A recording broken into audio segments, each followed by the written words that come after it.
33% ওয়াকফকৃত জমিতে অনেক কষ্টে গড়ে তুলেছেন এই মসজিদটি। উপরে টিন, বাঁশের চাটাই দিয়ে বেড়া তৈরি করে নির্মাণ করা হয়েছে এই নামাজের স্থান।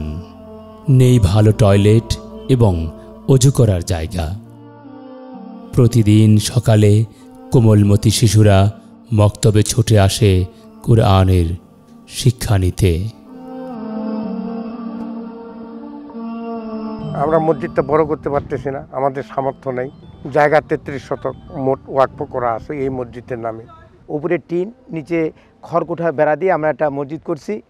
কিন্তু আমাদের এত অবস্থা খারাপ যে অর্থনৈতিক অবস্থার কারণে আমাদের এই মসজিদের মধ্যে ভালো একটা টয়লেট নাই, ভালো উজুখানা নাই। অনেক সময় বৃষ্টি পড়তেছে মসজিদের মধ্যে। আমরা ইতিমধ্যে একটা মক্তব্য করেছি এবং মক্তবের মধ্যে প্রতিদিনই সকালবেলা আমরা এখানে শিক্ষা দিচ্ছি। কিন্তু আসলে মসজিদের অবকাঠামোর কারণে ভালো কোনো ব্যক্তি, ভালো কোনো পরিবার এখানে ছাত্রছাত্রী দিতে যাচ্ছে না। আলহামদুলিল্লাহ, আপনারা যদি আমাদের সহযোগিতা করেন তাহলে এটাও আমাদের একটু উন্নয়ন করানো সম্ভব হয়।